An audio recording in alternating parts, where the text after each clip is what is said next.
Então, vamos dar sequência, os principais símbolos aí usados, né, que eu falei, divididos em 4 tipos principais. Os 4 tipos são conectores, elementos de ligação da sequência dos fluxos de trabalho. O outro, atividade, representa o trabalho que será realizado. O terceiro, gateways, mostram a ramificação e a reunião dos fluxos de tarefas. Eventos, indicam eventos exteriores ao processos que o influenciam. Então, você vai ter os conectores, estão aqui embaixo, viu?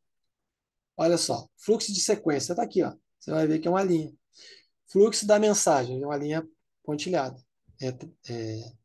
trastejada. Associação de artefatos e elementos do fluxo, uma seta pontilhada. Então, vai ficando fácil. Tá? Daqui para frente a gente vai começar a mostrar as imagens e aí você vai compreender melhor. Então, vocês terão conectores, atividades, gateway e eventos. Ok? Vamos lá. As atividades são as tarefas que devem ser representadas. Podem ser discriminadas como pequenos símbolos BPMN no canto superior esquerdo do retângulo que as representa. Então, toda atividade, alguns colocam como quadrado ou como retângulo. Okay? A forma, dependendo de como você põe o tamanho, ela normalmente fica retângulo. Então, considera retangular a atividade, porque às vezes você escreve algo dentro que o quadrado ele não cabe dentro do quadrado, ele acaba esticando um pouquinho e fica retangular. Então, quadrado ou retângulo, você já sabe que é uma atividade, tá? Uma atividade. Vejam alguns exemplos. Tarefa simples.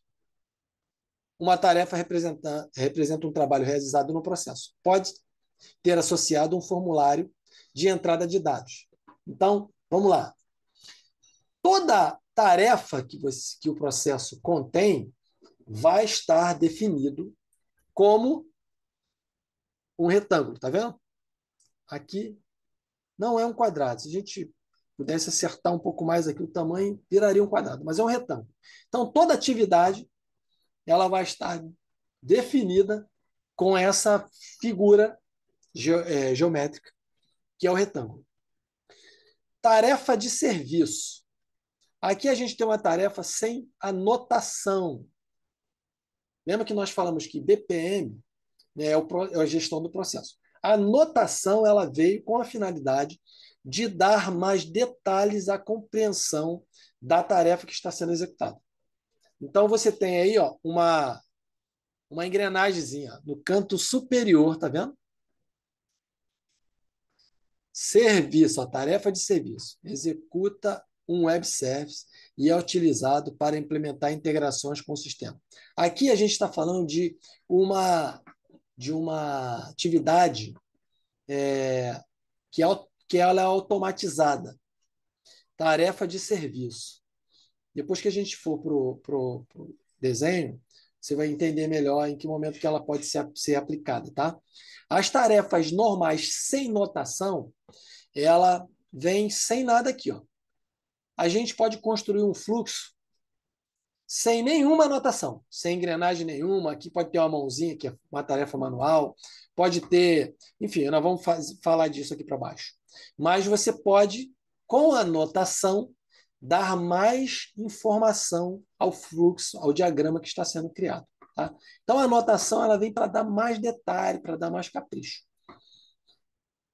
Tarefas de envio de mensagem. Envia uma mensagem para outra piscina ou processo e avança automaticamente para a próxima tarefa, que normalmente é uma tarefa de recebimento ou um evento intermediário de captura de mensagem. Então, vejam, a tarefa aqui é uma atividade, olha, está no losango, ou desculpa, no retângulo, tá vendo? Está aqui no retângulo, e aqui ela tem uma cartinha. Essa cartinha escura, ela quer dizer que é uma tarefa de envio.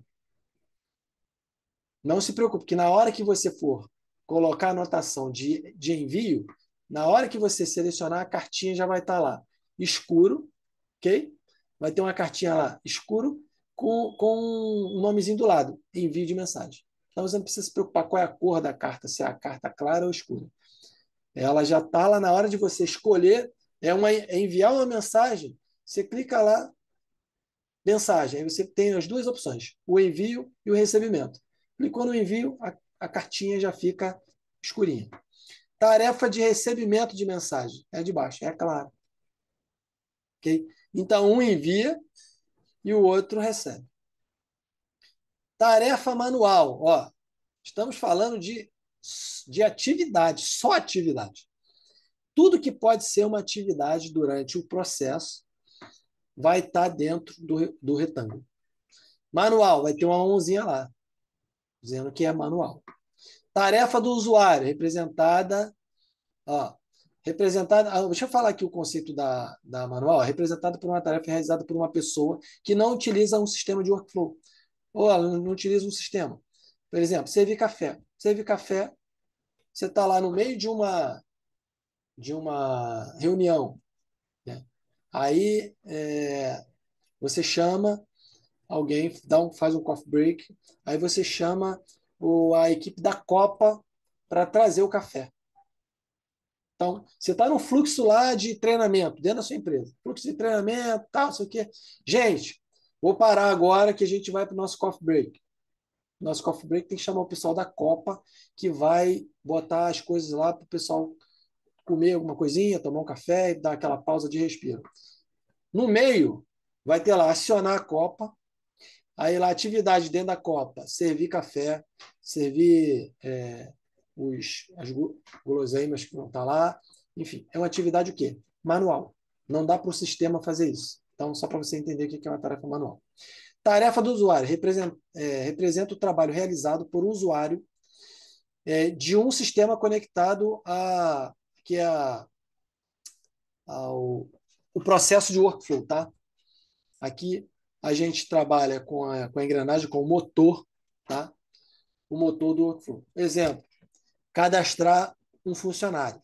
Tá? Quando você fala que engine de workflow é o motor do fluxo de processo. Tá?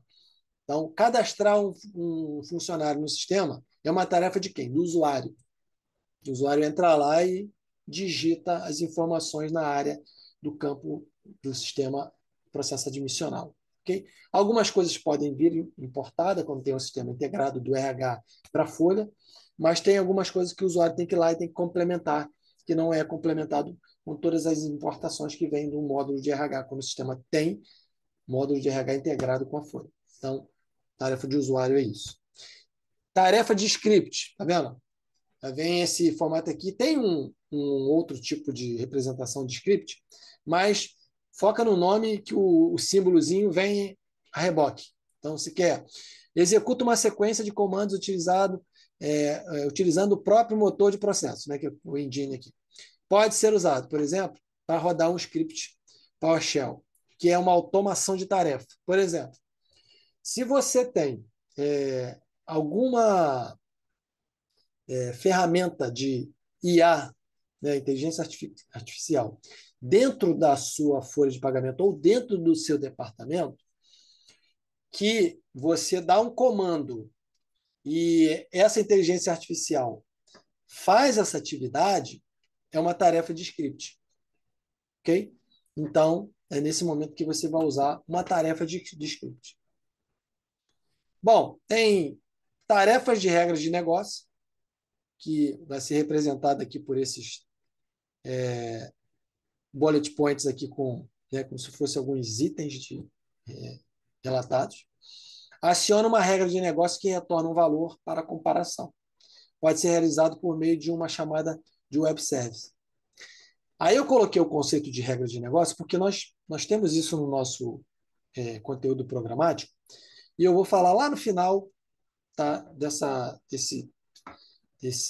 sequência de aulas de agora, sobre regra de negócio. Tá? Mas a regra de negócio é a lógica que guia o comportamento que define o que, onde, quando, por que e como será feito, além de como o negócio será gerenciado. Então, a regra de negócio é mais ou menos assim. Se você tem um processo, por exemplo, processo de férias, tá? A regra de negócio prevê que as férias devem ser comunicadas ao empregado 30 dias antes de iniciar o gozo, ok? E aí, a regra diz isso. Se alguém vier solicitar férias fora desse prazo de comunicação, não estou dizendo nem de solicitação, de comunicação, ou seja, eu quero botar um funcionário de férias hoje. Ele está fora da regra de negócio, fora de compliance. Ele está fora do que é previsto por lei e definido pela empresa. Então, a regra de negócio ela deve ser incorporada no processo. Não tem como você não fazer. Você precisa todo o teu todos os teus processos, seja dentro do DP ou no RH, devem estar incorporados de regras de negócio. Por exemplo, folha de pagamento. Você vai fazer um fluxo para a folha de pagamento, vai chegar uma hora que você vai ter que ter algumas validações de regras de negócio. Por exemplo, você precisa receber as informações sobre um estagiário, por exemplo. O estagiário ele não tem um regime de contratação igual ao de CLT. E aí, chega lá na hora, na folha, alguém manda pagar hora extra para o estagiário. A tua regra de negócio, ela não permite que você pague, ou a regra de negócio, não atua, a regra de negócio não permite que se pague hora extra para estagiário. E aí, se a pessoa quer fazer aquilo, ela está infringindo a regra de negócio do teu departamento, do que é legal, do que é previsto por lei. Entendeu? Então, a regra de negócio ela tem que reger tudo que você puder colocar, regra de negócio dentro dos teus fluxos, coloque as obrigatoriedades de cumprimento de prazo. No processo admissional, você tem que comunicar o e-social X dias antes da pessoa iniciar. Isso é regra de negócio. Tem que estar escrito, tem que ser cumprido. A admissão só pode ser feita com o candidato com o exame médico apto. Isso é regra de negócio. Você não pode admitir um empregado sem o exame médico apto. Não pode. Entenderam? Então vamos lá, vamos em frente. Eventos. Agora vamos falar sobre eventos. Já falamos de tarefas, né? Conectores, falamos de atividades, que envolve todas as tarefas. E agora nós vamos falar sobre eventos. Para todos os tipos de eventos, via de regra, é uma linha fina de contorno. Isso aqui é conceito, tá? Mas no final é um círculo. Você vai ver um círculo. É um evento. Toda vez que você vê um círculo, é um evento. É um evento de início, é um evento intermediário ou é um evento de finalização do processo. Então, está no fluxo, bateu o olho e viu o círculo, esse círculo está começando um processo, ou ele está dando alguma função intermediária, ou ele está finalizando o processo. Você não vai ver círculo com decisão, círculo com tarefa, círculo com subprocesso, que tem esse item também. Então, você não vai ver. Você vai ver eventos, é o círculo, que vai estar verde para começar, vermelho para terminar e um marronzinho no meio lá para dar intermediário. Ok? Então, isso é o ponto principal que você tem que saber sobre o item eventos. Então, vamos lá. Os eventos diferentes ao início do processo. Ó. Agora, vamos lá. Início de processo simples. Normalmente utilizado representa o início no manual de processo. É verde. Você pega um círculo verde, uma bola verde, é início. Você pode dar um início com uma mensagem. Aí você já está colocando o quê? Lembra da mensagem? Ó, tem uma cartinha. Não é a atividade, tá? É a notação. Então, o evento é um evento de mensagem. Então, vamos lá. É um evento de início que ele é sinalizado com a chegada de uma mensagem. Por exemplo, você vai iniciar um processo de recrutamento e seleção. Quando é que você inicia esse processo? Quando eu recebo um e-mail da área requisitante, com todas as informações que eu preciso para iniciar um processo de recrutamento de candidatos. Entende? Então, você tem o início de processo, que ele vai ter uma notação. Que notação é essa? Você pode colocar uma cartinha, você pode colocar um relógio, que é um temporizador, você pode colocar algumas condições, que é uma outra. Né? Então, vou falando aqui para você entender. Então, todas as vezes que você for iniciar um fluxo, você começa com um evento da bolinha verde. Comecei qualquer processo que você vai começar. Bolinha verde, e aí você define quais as notações você pode colocar dentro da bolinha verde. Tá bom? Então, o processo inicia com a chegada de uma mensagem enviada por outro processo. Ela começa por uma bolinha verde com uma cartinha dentro. Tempo. O processo é iniciado por uma condição de tempo. Ou seja, tem uma bolinha verde, dentro tem um reloginho. Ou seja, ela ela inicia depois de X horas. Ok? O processo inicia depois de 3 dias que terminou o mês. O processo inicia 1 hora depois da aprovação do candidato. É assim. Você dá tempo para, define o tempo, o prazo para iniciar o processo. Condicional. Uma lógica determina o início do evento. Então, você condicional é esse símbolozinho aqui, ou seja, ele só começa se acontecer alguma coisa. Ou seja, se você receber uma requisição de pessoal assinada pelo diretor, essa é a condição para você admitir uma pessoa. Então, o RH pode vir com dossiê, com exame médico, não sei o quê. Se na chegada não tiver a requisição de pessoal assinada pelo diretor no dossiê, é uma condição. Você não pode iniciar esse processo. Sinal vindo de outro processo, inicia-se este processo. Ou seja, um processo pode ter terminado. Tá? Você só vai começar esse processo se aquele lá tiver terminado. Então, você não pode iniciar uma atividade aqui.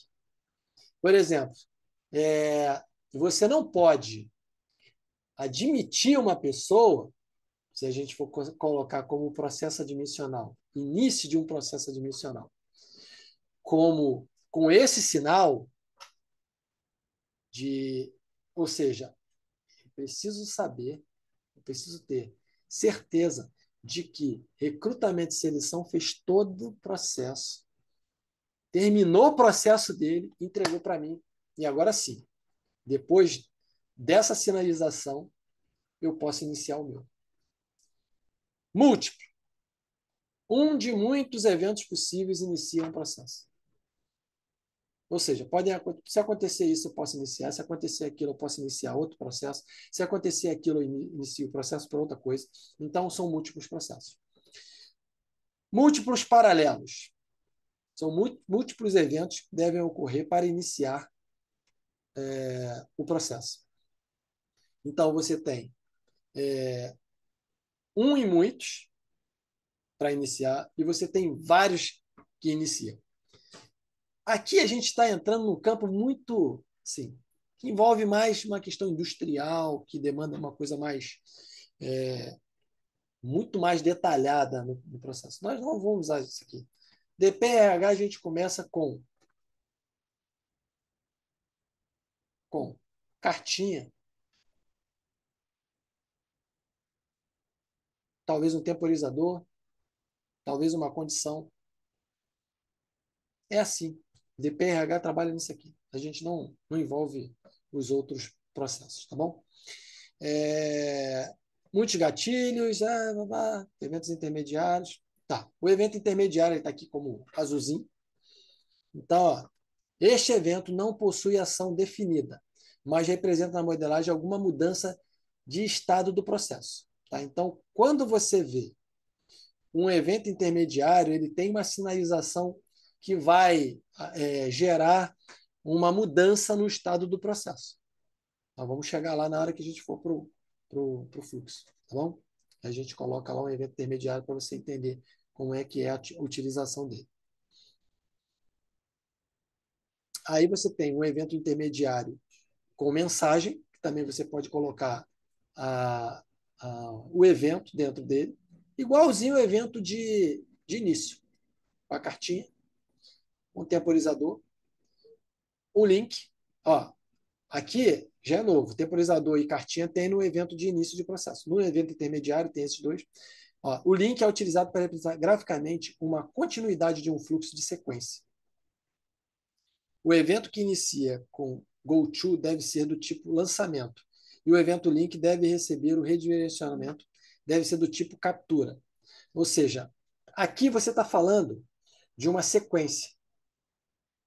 E aí, se eu entrar agora nessa seara, para a gente falar sobre isso fora de um exemplo, a gente não consegue. Tá bom? Então, essa aqui é uma outra atividade para a gente falar lá na hora que a gente for definir a questão dos fluxos, tá bom? Sinal, esse a gente tem, é o mesmo que a gente falou lá no início, no fluxo, no evento de início, tá? Condicional, a mesma coisa, também tem. Então, paralelo, que é a cruzinha, é a mesma coisa, só muda uma coisa aqui, tá? Múltiplo, só muda uma coisa aqui. Esse é um evento intermediário. E o evento intermediário ele não abre para o fluxo. Ele tem que estar no meio durante a atividade, durante as tarefas. Ele pode aparecer, tá bom? Então ele não pode aparecer uma bola azul, uma bola marrom, dependendo do software que vai ser usado, uma bolinha de intermediário começando um processo, tá bom? Então só tem que lembrar isso. E o fim genérico, que é a bola vermelha. Bola vermelha, bola vermelha com múltiplo, o formato por vários outros finalizadores. Também a gente não vai usar isso aqui. Ao finalizar, realiza o lançamento de uma mensagem que pode ser utilizada para trocar mensagem entre duas piscinas, não, duas raias, né? Ou dois processos, dois raias, dois processos, duas piscinas, dois processos. Então você tem, mas no geral, a gente termina com isso aqui, tá bom? No geral, a gente termina com isso aqui. Tem escalação, aqui, ó. Envia uma mensagem de escalação nos eventos de captura, iniciando a escalação intermediário de captura de escalação. Iniciem fluxos complementares. Ou seja, escalação aqui você está escalando uma outra atividade que tem que iniciar lá depois. A gente poderia usar isso aqui para, tipo, ou esse é o de cima, mandar uma mensagem para RH iniciar o onboarding. Terminei o processo admissional. Finalizo, coloco uma cartinha ou coloco escalação e o final está escrito comunicar RH para onboard. E aí acabou o teu processo. Aí vai receber um sinal lá. Quem começa o fluxo de onboard vai iniciar recebendo o sinal de que terminou lá a admissão, posso agora iniciar onboarding. Posso fazer a integração do candidato na empresa. Entenderam, né? Sinal, né? Sinal, erro. Sinal, isso aqui tem mesmo sentido do intermediário e do início, tá? Só que aqui a gente está falando de finalizar. Então, como o conteúdo ele é longo, acaba sendo um pouco cansativo essa questão de você ter que olhar aqui todos os fluxos, ou todos os sinais, todos os elementos, todos os eventos e todas as notações. Estou dando uma passada só para você não chegar lá e falar assim, não, eu nunca vi aquilo. Eu não... Como é que agora você já cai já no ambiente de desenho sem eu nunca ter passado pelos principais elementos que eu vou ver na hora que eu estiver fazendo um fluxo? Então, estou trazendo aqui para você, porque aqui você já sabe que é a bolinha vermelha. Bolinha vermelha é finalização. Bolinha azul ou marrom, dependendo do software, é intermediário. E bolinha verde é verde, é início. Então, verde e vermelho, você sabe que é início. Qualquer outra cor, bolinha, vai aparecer, dependendo do software, você já sabe que é intermediário. Esse é o principal que você precisa saber. As notações do seu erro. Finaliza o processo ao enviar um sinal de erro para tratamento de um subprocesso de erros. Por exemplo, enviou o e-social. Terminei a admissão, enviei e-social. No final, deu um erro. Eu admiti, terminei a admissão. Mas a comunicação por e-social deu erro. Eu finalizo com essa mensagenzinha aqui. E daqui vai iniciar, lá no setor de tecnologia, quando se a folha for interna e tiver alguém de suporte interno, vai iniciar uma abertura de chamado com este sinal de erro que foi sinalizado no fluxo anterior e ele vai pegar lá no TI a continuidade para resolver o problema do sistema. E aí ele vai ter que ligar para a empresa de software, ele vai dar o suporte caso ele seja um especialista. Então, só para você entender quando é que um exemplo de como se utiliza um erro no final do processo. Ou seja, você concluiu o processo, mas você não fechou ele todo. Tem alguma ponta que tá pendente. Encerramento. Finaliza o processo com todas as tokens ativas e esse elemento é importante caso existam caminhos em paralelos no seu processo. Então, aqui é o encerramento mesmo. Acabou. Não tem nada para fazer mais. Parei ali, encerrei. Tá? Compensação.